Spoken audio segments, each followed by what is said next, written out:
अब सेओ जून देख लेती है और वीडियो के बदले जियोनजू को अपना नकली बॉयफ्रेंड बनने के लिए मजबूर कर देती है और फिर क्यून और जीना उस लड़की के घर जाते हैं जो लापता हो गई है। जब वह दरवाजा नहीं खोलती तो दोनों उसे हर जगह ढूंढने लगते हैं। उधर वह लड़की अपने पुराने दिनों को याद करती है और सोचती है कि वह कितनी अच्छी दोस्त थी। जब वे एक पुल के पास पहुंचते हैं तो जीना रोते हुए चिल्लाती है और उससे विनती करती है कि वह अपनी जान न ले। इसी दौरान जोंजू का फोन आता है। वह बताता है कि उसे लड़की मिल गई है। लड़की कहती है कि कूदते वक्त उसे डर लग गया था। जोंजू उसे समझाता है कि जिंदगी बहुत कीमती है और जो लोग हमें प्यार करते हैं उनके लिए जीना जरूरी है। जीना उस लड़की को सच्चे प्यार से गले लगा लेती है। क्यून जोंजू को धन्यवाद देता है। जोंजू की आंखों में आंसू होते हैं क्योंकि यह सब उसे अपने भाई की याद दिला देता है जिसने कभी आत्महत्या करने की कोशिश की थी। वह मन ही मन स्कूल के डायरेक्टर से बदला लेने की कसम खाता है। पुलिस पहुंच जाती है और सब घर लौटते हैं। रास्ते में क्यून बार बार जीना को देखता है और उसकी घुटने की चोट देख लेता है। जीना कहती है कि वह ठीक है। क्यून उससे पूछता है कि जोंजू और उसके बीच क्या रिश्ता है। जीना मुस्कुराकर पूछती है कि क्या वह जल रहा है। क्यून मना करता है तो जीना बताती है कि जोंजू सिर्फ उसका दोस्त है। यह सुनकर क्यून को सुकून मिलता है क्योंकि उसे लगता है कि वह सिर्फ जीना के पास रहकर ही खुद को जिंदा महसूस करता है। उधर कारपेंट्री के टीचर दावा करते हैं कि उन्होंने जोंजू को गमला फेंकते देखा था। जोंजू को बचाने के लिए सेओजोंग आगे आती है और कहती है कि टीचर झूठ बोल रहे हैं। एहसान के बदले जोंजू सेओजोंग के साथ नकली रिश्ता मान लेता है। दोनों की तस्वीर इंटरनेट पर वायरल हो जाती है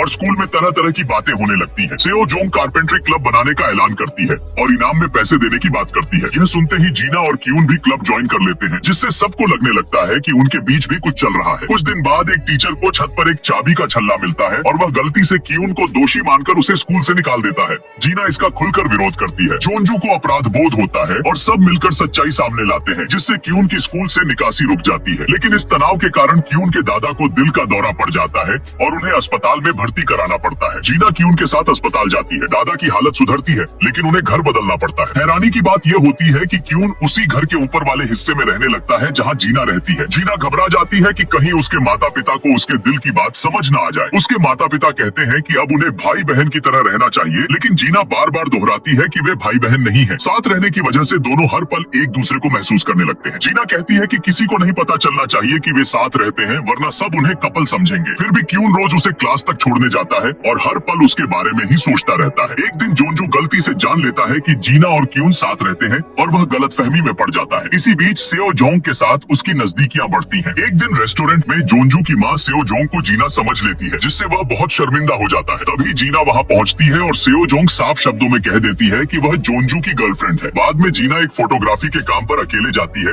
लेकिन क्यून वहाँ पहुँचकर उसका साथ देता है। दोनों साथ वक्त बिताते हैं और क्यून चोरी छिपे जीना की तस्वीरें खींचता है ताकि उसकी मुस्कान को हमेशा के लिए अपने दिल में कैद कर सके। एक पल ऐसा आता है जब दोनों बहुत करीब आ जाते हैं लेकिन तभी जोंजू वहाँ पहुँच जाता है। क्यून को जलन होती है जिसे जीना साफ महसूस कर लेती है। उसी दौरान जीना गलती से एक खंभे से टकराने वाली होती है।